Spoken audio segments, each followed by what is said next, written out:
paz do Senhor, mais uma vez juntos para mais uma aula do nosso Instituto Bíblico das Assembleias de Deus, Juiz de Fora.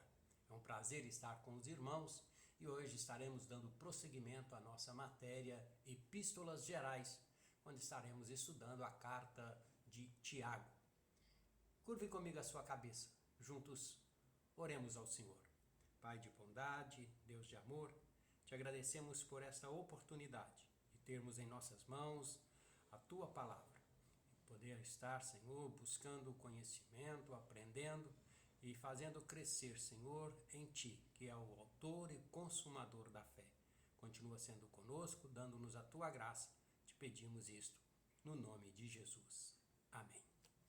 Que bom, irmãos, nós estamos nesta jornada e hoje em mais uma carta das Epístolas Gerais. Estaremos estudando a carta de Tiago e eu quero convidá-lo a participar, a caminhar comigo nesta trajetória tão especial de juntos estarmos estudando mais esta carta e assim aprendendo um pouco mais da palavra do Senhor nosso Deus. Caminhe comigo e juntos vamos estar pensando sobre a autoria dessa epístola.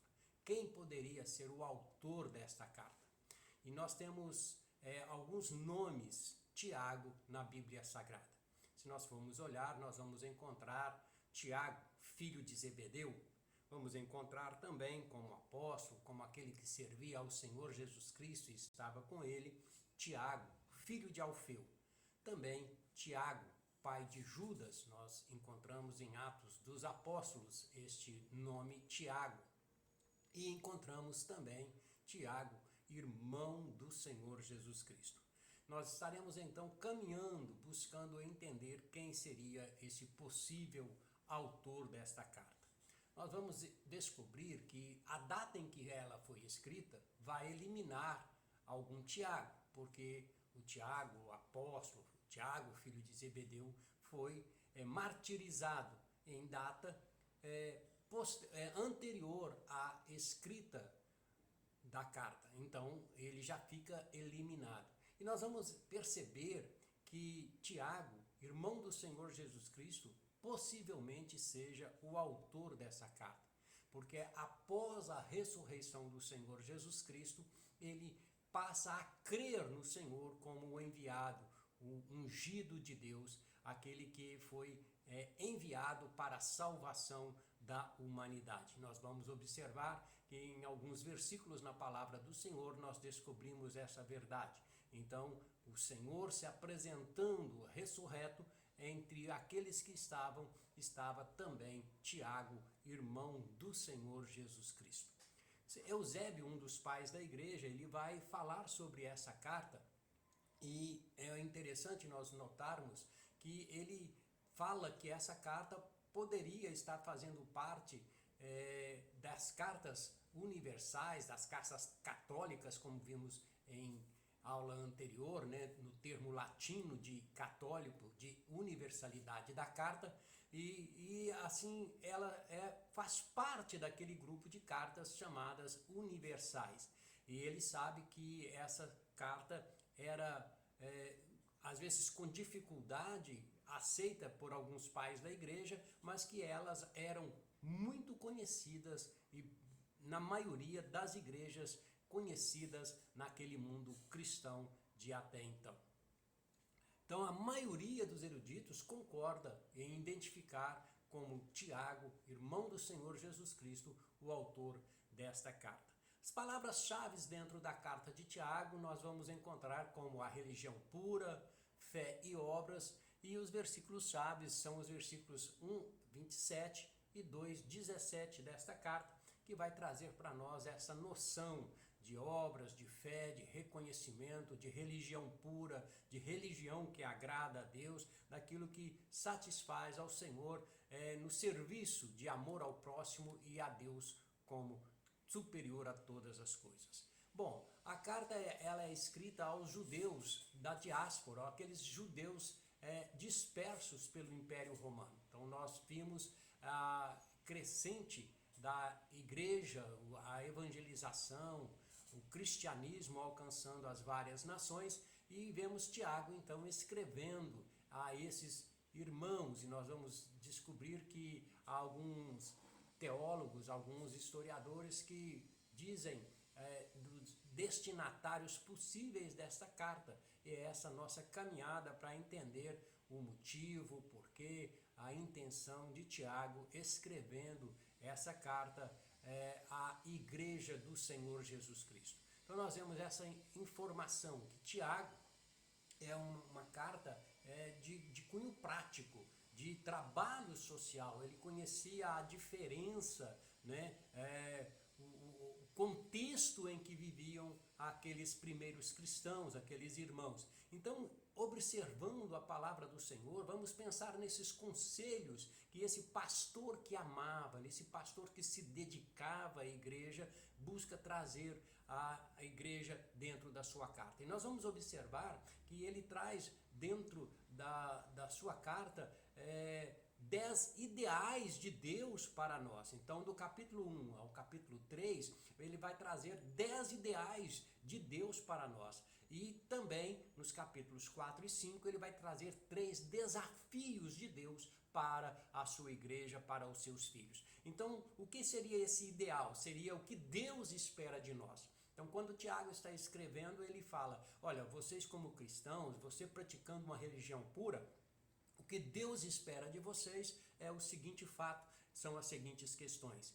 E o desafio de Deus para vocês é que aquilo que Deus exige de vocês como cristãos, como pessoas transformadas, como pessoas que têm a vida agora pautada em servir, em atender o desafio de Deus, ou crer em Deus, ou viver uma vida de santidade. Muito bem, então os 10 ideais que agora traz para os seus filhos, os 10 ideais que Deus deseja para mim e para você, o que Deus deseja para nós como cristãos, estão aí dentro desses capítulos 1, 2 e 3. E o primeiro deles é Deus deseja que sejamos alegres. Então Tiago, servo do Senhor Jesus Cristo, ele escrevendo as 12 tribos da dispersão, então nós vimos ali no mapinha, aqueles que estavam sendo dispersos pelo Império Romano, ele diz, irmãos, tende grande motivo, grande gozo de passardes por várias provações. Então ele está dizendo,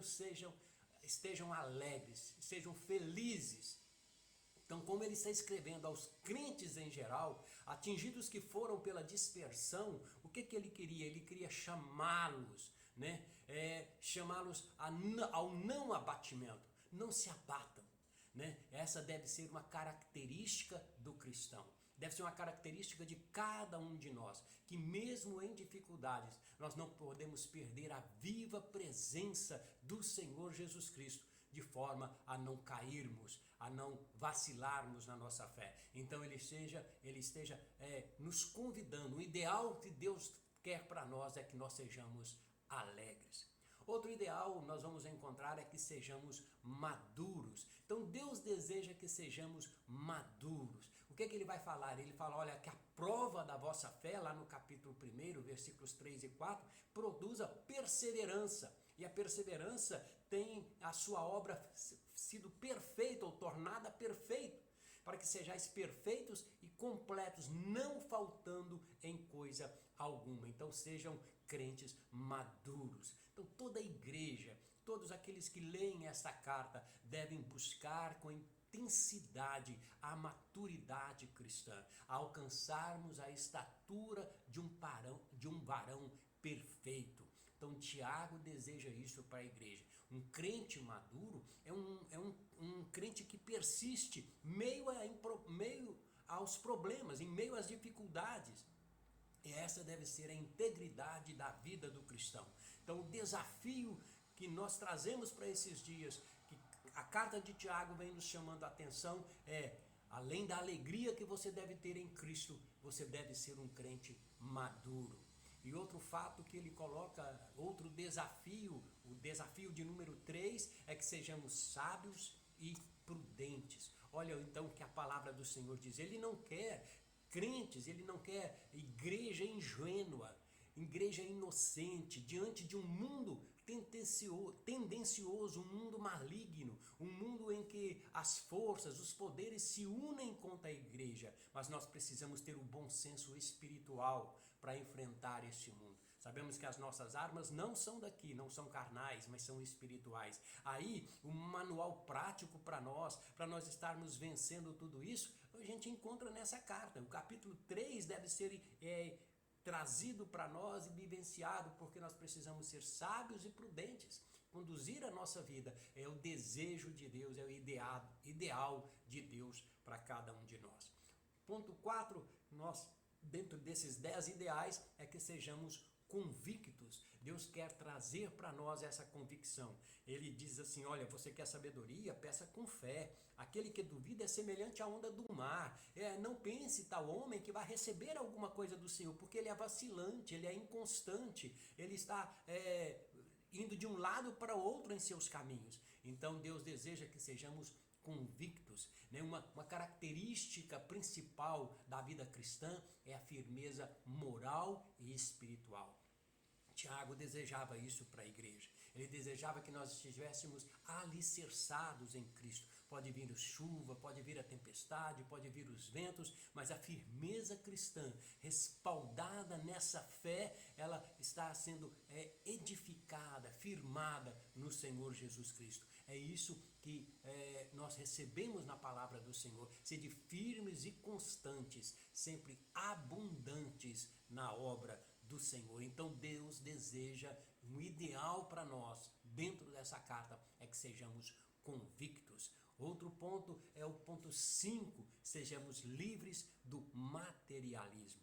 Que nós, irmãos, aprendamos a esperar no Senhor, a confiar no Senhor, a lançar sobre Ele a nossa ansiedade, porque Ele tem cuidado de nós. A estar crendo que buscando primeiro o reino de Deus e a sua justiça, as demais coisas nos serão acrescentadas. Então, o ideal de Deus para nós é que nós sejamos livres do materialismo que campeia o mundo. Não nos gloriemos nas coisas fúteis, nas coisas passageiras do mundo, mas sim nas coisas espirituais. Então Tiago tem esse cuidado. Lá no capítulo 1, no versículos de número 9 a 11, nós vamos encontrar ele dizendo, irmão, glorie-se na exaltação. O rico não se glorie no seu abatimento, porque passará como a flor da erva, pois o sol se levanta sobre o seu ardor e faz secar a erva, sua flor cai e a beleza do seu aspecto perece, mas assim também murchará o rico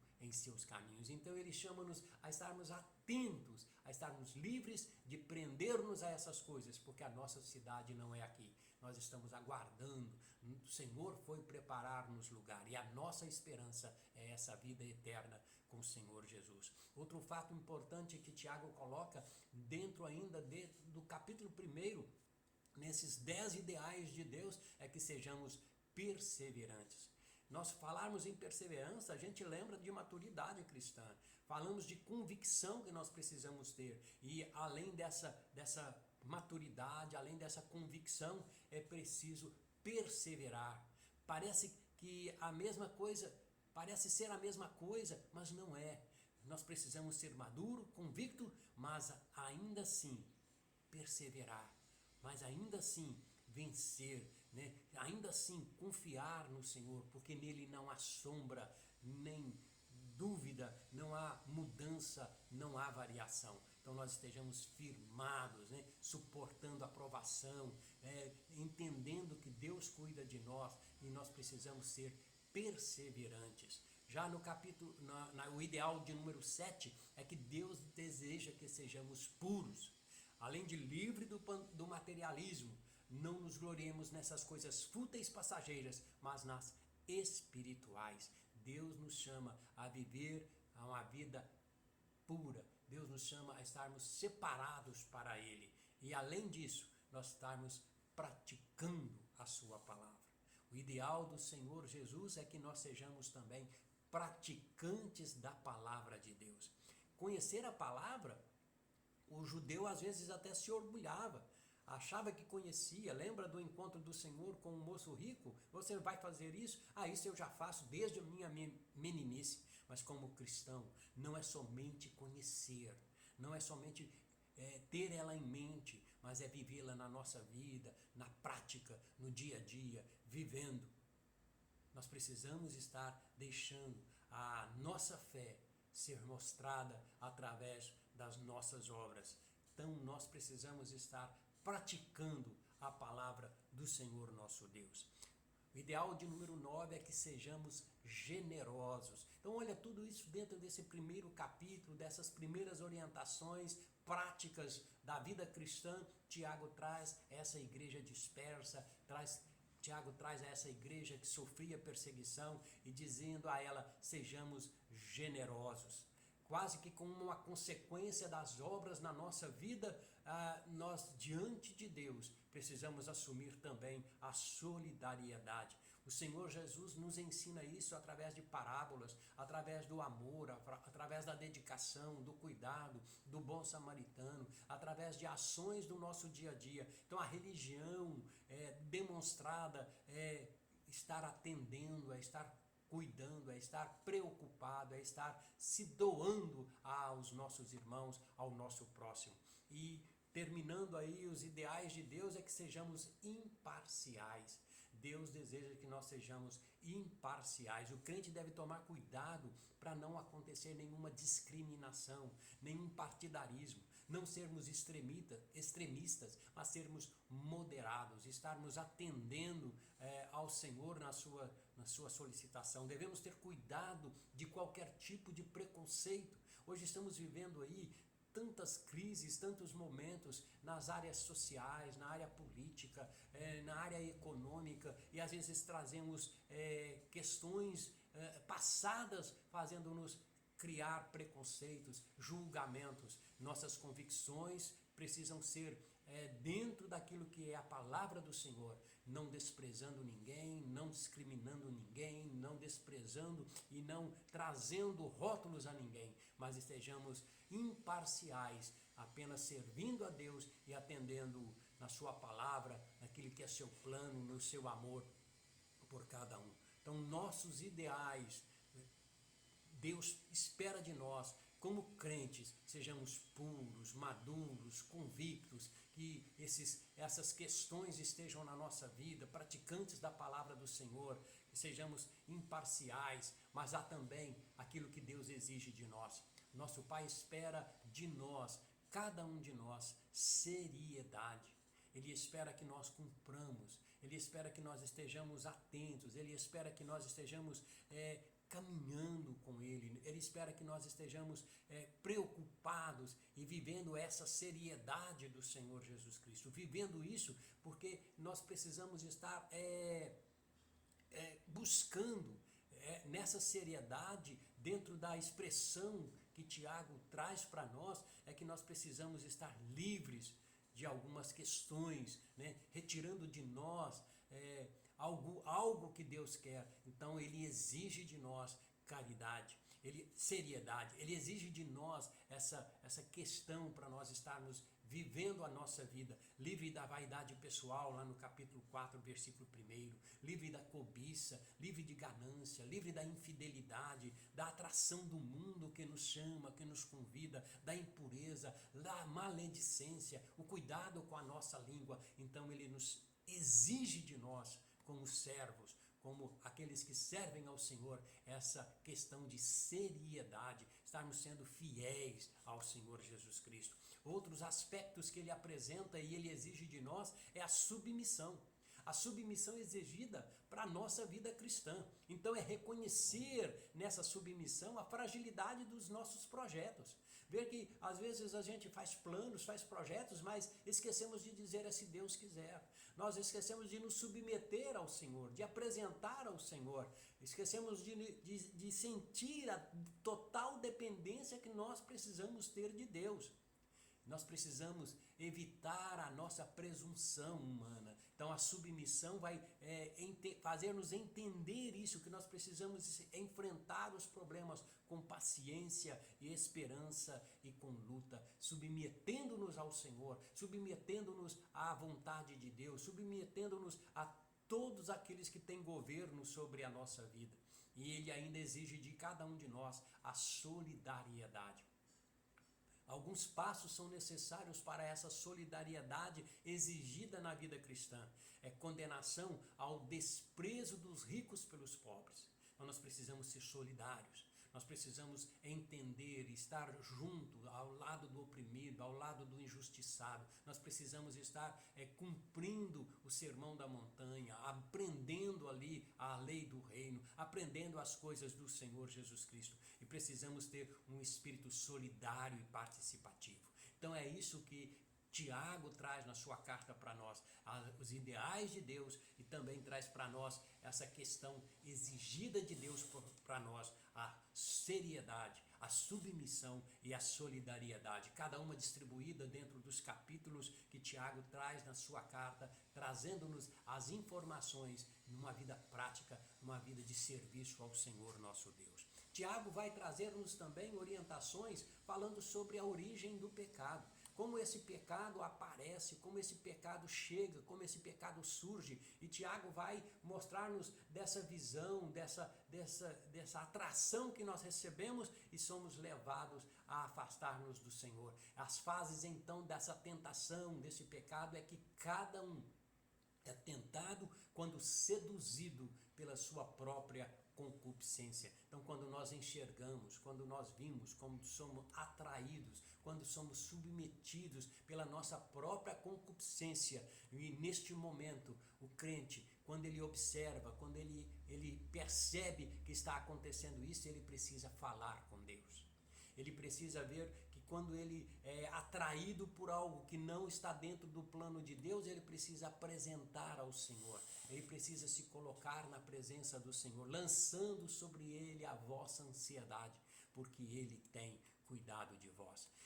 Nós precisamos aprender a repartir com os irmãos essa nossa dificuldade, a apresentar aos irmãos, a dizer aos irmãos daquilo que tem sido a nossa fraqueza, a nossa fragilidade, e repartir com os irmãos essa dificuldade e buscar a palavra do Senhor, porque é só ela que penetra, só ela que vai à divisão, só ela que vai ali no âmbito, no núcleo maior, ali no íntimo dos nossos medos, das nossas questões, e ela precisa buscar atender essa nossa necessidade. E outro fato importante nessa fase da tentação, quando somos seduzidos pela nossa própria concupiscência, é evitar situações, é afastar, é fugir da aparência do mal. Então Tiago traz-nos essa orientação, dizendo para nos libertar, para nós estarmos alcançando essa libertação do Senhor Jesus Cristo. Então, depois de cada um seduzido pela sua própria concupiscência, vem então a concupiscência conceber. Então, ela tendo concebido, ela vai sujar o nosso coração, ela vai sujar a nossa alma. E nesse momento, o crente, a pessoa, endurece o seu coração. Então, quando ela é seduzida, ela tem armas, ela tem questões que ela pode buscar, que ela pode evitar, que ela lançando sobre o Senhor, ela buscando, ela confessando, ela evitando, ela se liberta. Mas se ela cai, aí ela começa a endurecer o seu coração. Ela começa a querer se afastar-se de Deus. O seu semblante muda. Nós lemos lá no Gênesis, quando Caim e Abel têm aquele encontro, e Caim tem o seu semblante mudado, tem se transformado porque ele é dominado pelo mal. Ele tem maus pensamentos. O homem em si tem mau pensamento. O homem em si se afasta de Deus. E é preciso Deus intervir, é preciso o cuidado de Deus. E quando a concupiscência concebe, dá luz ao pecado. E quando lança o pecado, ou nasce o pecado, o homem age como se tivesse sido louco. Ele age fora do seu controle, ele age fora daquilo que é o plano de Deus para ele. E tendo já dado o pecado à luz, à morte, gerando então essa maldade, gerando essa separação de Deus. E neste momento ele percebe que ele foi enganado por Deus, pelo diabo. Ele percebe que ele foi enganado e se afastou de Deus. Ele percebe que ele perde as bênçãos de Deus,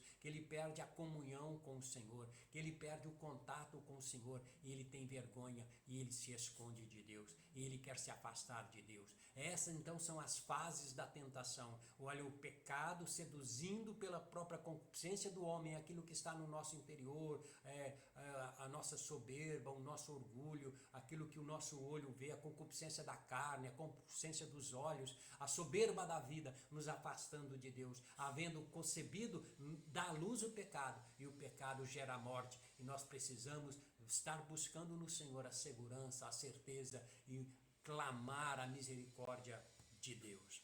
Paulo continua então, Tiago, depois de estar trazendo essa questão do pecado, dessa luta, ele vai trazer-nos a questão sobre a fé. E aí a gente entra no embate de Paulo e Tiago, no conceito a fé e obras. O problema aqui a gente pode pensar assim, Paulo afirma, Abraão foi justificado pela fé, sem as obras da lei. Então ele coloca lá, o justo viverá pela fé. E Tiago declara, Abraão foi justificado pelas obras. E ambos estão usando Abraão para comprovar os seus conceitos.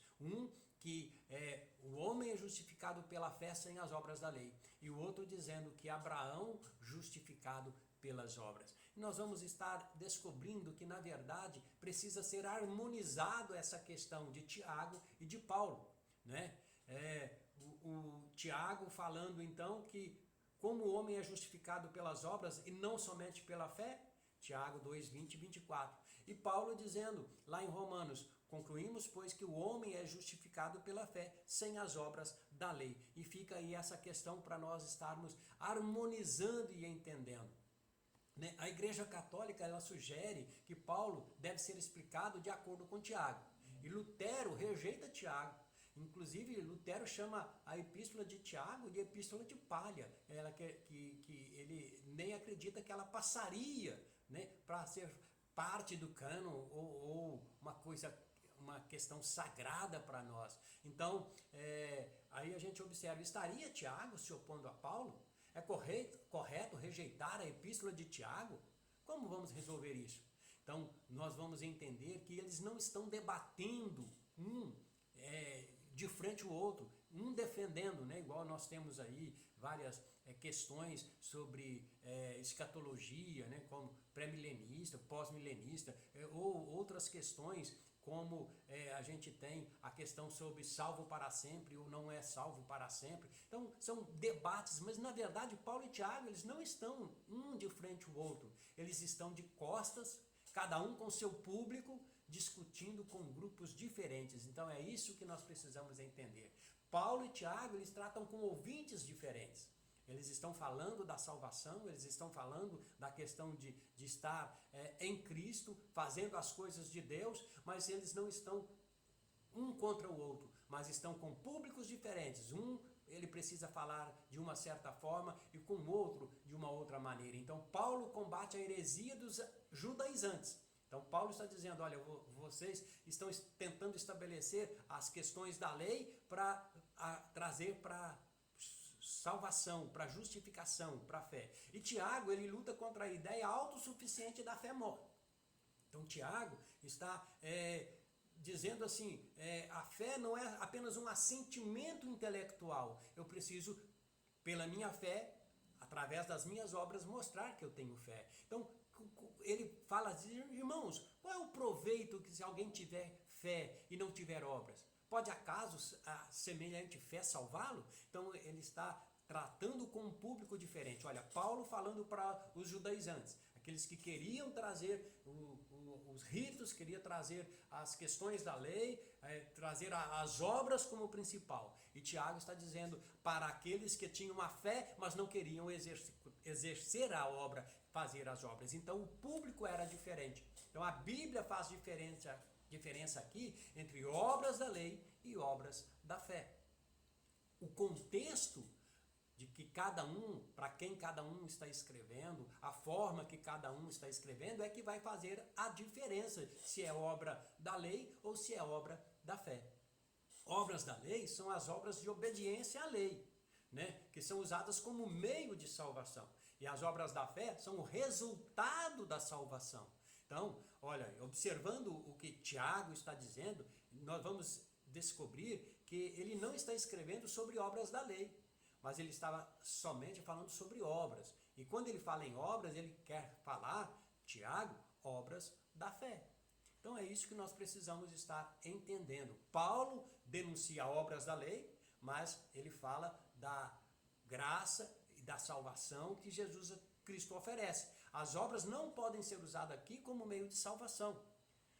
O meio de salvação que Paulo oferece, e nós cremos, e que é um só, é a cruz.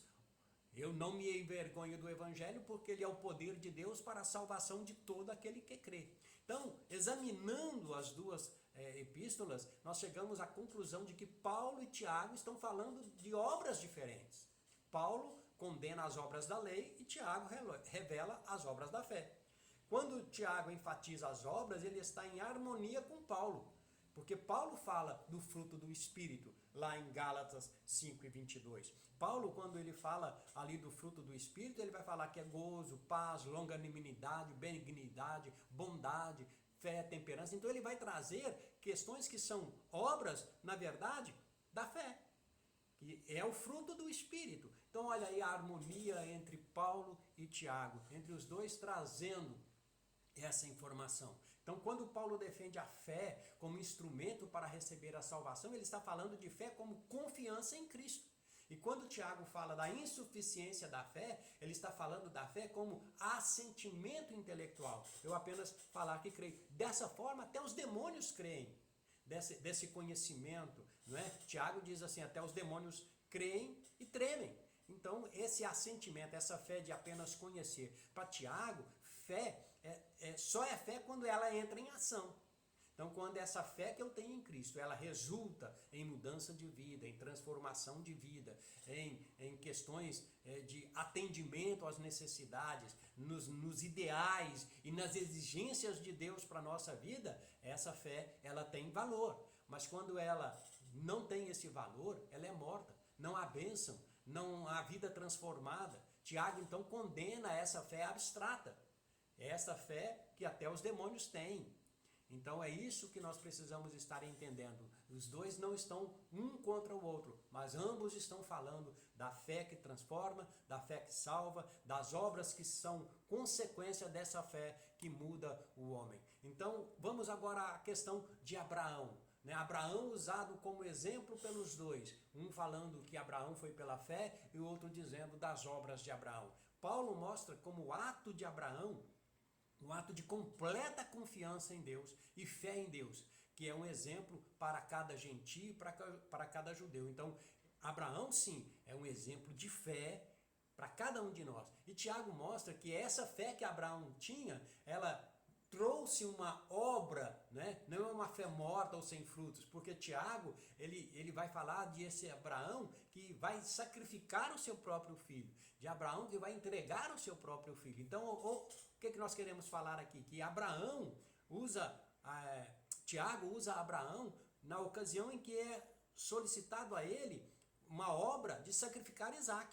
E Paulo usa Abraão como exemplo quando Deus fez um concerto com Abraão lá no início. Olha, eu vou fazer de você pai de uma grande nação, me segue, teme, abençoa os que eu te abençoo, eu abençoarei os que te abençoarem, eu amaldiçoarei os que te amaldiçoarem. Ou seja, uma fé que nasceu ali antes, né? E depois Tiago vai falar daquela fé ou daquela obra que Abraão faz pela fé nesse Deus, não no sacrifício. Então, olha, Paulo está falando de Abraão no início, na chamada e na fé e na confiança que ele teve. E Tiago está dizendo de Abraão no sacrifício, na fé que ele teve de fazer essa obra. Então, cada um dos dois está apresentando Abraão como o seu foco principal, o seu exemplo de demonstração na sua, vamos chamar de teoria, de fé e obras, de obras e fé, mas cada um vendo de um determinado ponto, vendo de uma determinada relação de Abraão com Deus na sua fé, de Abraão com Deus nas suas obras.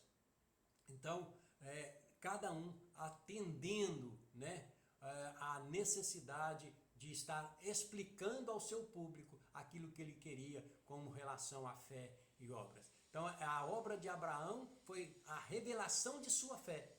Então, o seu sacrifício foi a revelação da sua fé. Então, Tiago mostra que a fé que justifica produz obras de amor e de obediência. Essa fé justifica, porque ela produz obras.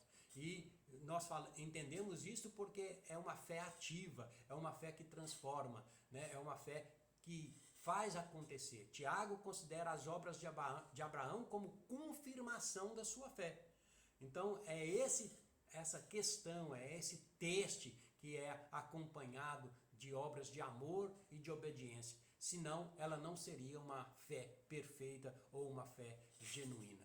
Né? Eu sei que o nosso espaço, o nosso tempo é pequeno, é curto para nós estarmos conversando e falando um pouco mais sobre isso. Mas nós precisamos entender que os públicos eram diferentes, mas que ambos falavam da fé e ambos falavam das obras.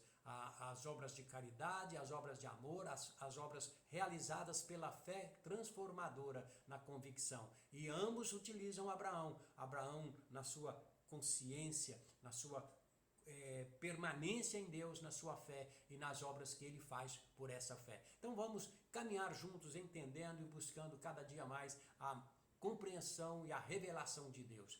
Então, o que é que nós concluímos nesse embate de Tiago e Paulo? Que Paulo está condenando as obras da lei como meio de salvação. Então, Paulo fala, nós somos justificados pela fé. Tiago está enaltecendo as obras da fé como resultado da salvação.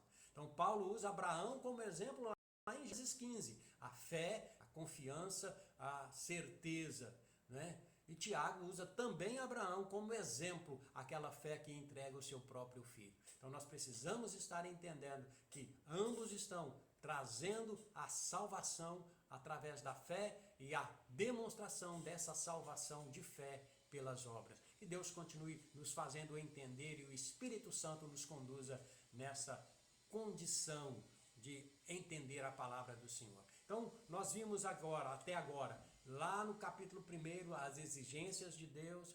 Nós vimos lá no capítulo, o ideal de Deus para nós, né? No capítulo 1 até o 3, o ideal de Deus. Nós vimos o capítulo 4, 5 e 6, as exigências de Deus. E agora nós precisamos entender que Deus, nessa nossa caminhada e falando sobre a tentação que vem sobre nós precisamos estar prontos a ouvir, tardio para falar, tardio para irar, né? E nos chama a admoestação as advertências dos riscos da nossa vida, exortando-nos a perseverar na paciência e estarmos caminhando na pureza e juntos em oração.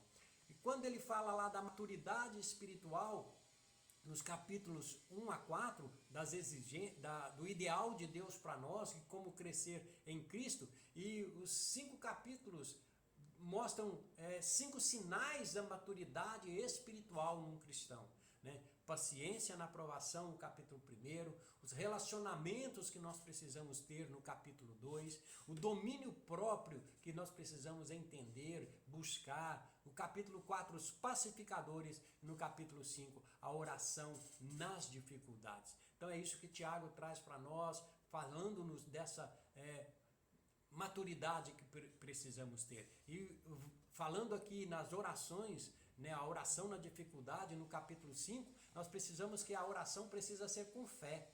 Essa oração garantindo recebimento de sabedoria, garantindo, porque aquele que pede duvidando, ele não alcança. Então ele vai falar dessa perseverança, desse cuidado que nós precisamos ter, né? Entender que às vezes, por interesse próprio, nós estamos fazendo uma oração, um pedido. E Deus, Ele está pronto a nos atender, né, na nossa necessidade, mas nós precisamos estar observando o que está nos levando àquela oração ou àquele pedido.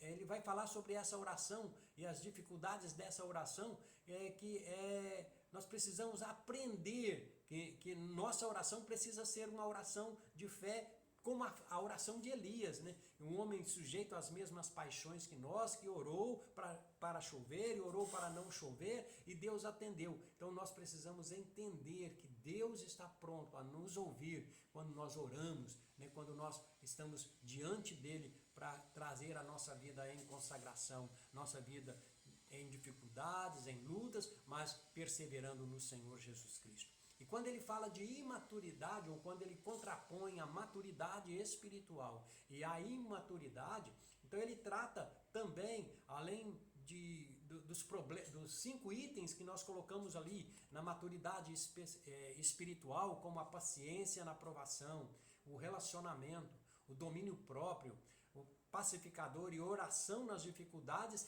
ele também apresenta as questões que são inversas, né? Que é a questão, por exemplo, que nós temos de impaciência nas dificuldades. Nós não sabemos, nós não vivemos como Jó, nós estamos revoltados. Né? A afirmação de verdade sem vivência, nós precisamos ser praticantes. Né? A falta de controle da língua, olha só, essa questão que traz-nos a revelação de estarmos imaturos na nossa fé, no nosso serviço ao Senhor. Quando usamos a nossa língua de forma distorcida, e nós estaremos vendo um pouquinho mais à frente, contenda e cobiça, degladiando, lutando dentro de nós. E a questão de amontoar bens materiais, né, de estarmos preocupados com as coisas deste mundo. E nós precisamos estar aprendendo com Tiago, aprendendo na vida prática, essa vida de solidariedade, essa vida de comunhão, de relacionamento com os irmãos. Com relação ao mau uso da língua, nós precisamos lembrar que com ela nós bendizemos a Deus, Tiago coloca. E com a mesma língua amaldiçoamos os homens feito à imagem e semelhança de Deus. Então, nós precisamos buscar ser varões perfeitos, nós precisamos refrear a nossa língua, refrear o nosso corpo e estar servindo ao Senhor com alegria, né? Entendendo que contendas, entendendo que invejas, entendendo que brigas, que ganâncias, que adultérios surgem quando nós entramos nessa questão de provocar desordem, de disputas, né? E estarmos trabalhando não em favor do reino do Senhor, mas nós precisamos alcançar em Cristo vitória sobre o pecado, viver uma nova vida, a vida que Cristo traz para nós, a vida que o Senhor traz para nós, né? E Tiago ainda finaliza a sua carta falando sobre riquezas e o orgulho. Lá no capítulos 4, 5, ele vem fechando, né? Devemos planejar o nosso futuro levando em consideração a vontade de Deus. E quantas vezes nós esquecemos de nos colocar na presença do Senhor e perguntar se o Senhor quer, e perguntar se é a vontade do Senhor, mas nós tomamos as nossas decisões, fazemos as nossas escolhas e depois queremos culpar Deus e depois queremos deixar que a culpa ou a responsabilidade daqueles atos que nós tomamos sejam de Deus. Então Tiago, ele vem nos orientar a pensar, a planejar, a buscar e junto com o Senhor tratar os nossos planos e os nossos sonhos. Tiago critica os ricos que obtiveram as riquezas injustamente. Ele não é contra os ricos, mas aqueles que usam de formas ilícitas, aqueles que trapaceiam, aqueles que fazem com usura, aqueles que estão trazendo enriquecimento ilícito. E é isso que Tiago vem condenar. Mas nós precisamos estar aprendendo que Deus quer abençoar o seu povo, que Deus quer nos fazer prosperar, e nós precisamos aprender dentro da palavra do Senhor a viver essa vida de fé, de amor com o Senhor nosso Deus. Eu quero aqui estar terminando a nossa aula de hoje dentro da carta de Tiago. Falamos bem abrangente, buscando atender capítulos de 1 a 5, falando daquilo que Tiago trazia como prática para as nossas vidas, falando do pecado, falando da nossa relação, falando da nossa submissão, da nossa aceitação das coisas de Deus. E outra vez eu falo com os irmãos, outra vez eu falo com você, aluno. Não fique apenas com a nossa apostila, não fique apenas com as nossas aulas aqui gravadas, mas pesquise, vá em outras fontes de recurso, vá nas Bíblias que nós temos anotadas, comentadas, e busque extrair daí um pouco mais, para que você forme aí o seu conhecimento dentro das epístolas gerais e hoje dentro da carta de Tiago, irmão do Senhor, que nos escreveu este evangelho prático de uma vida de serviço ao Senhor, de uma vida santa, de uma vida de serviço ao nosso Deus. Eu quero aqui agradecer você que esteve comigo. Continue na presença do Senhor, continue firme, com fé, batalhando pela fé que uma vez foi dada aos santos. Curve comigo a sua cabeça. Pai, Deus de amor, Queremos te agradecer, Senhor, por estes momentos que passamos aprendendo da tua palavra. Sabemos que o momento que aqui temos é pouco, mas o Senhor, com teu Espírito Santo, trabalha as nossas vidas, fazendo-nos lembrar e ajudando-nos a estar compreendendo, pois o Senhor é o dono desta palavra e é aquele que faz-nos entender e compreender para que vivamos vida que atendam ao Pai aquilo que é plano do Senhor. Continue sendo conosco, dá-nos a tua bênção, é o que eu te peço, agradeço no nome de Jesus. Até a nossa próxima aula e que o Senhor Jesus vos abençoe.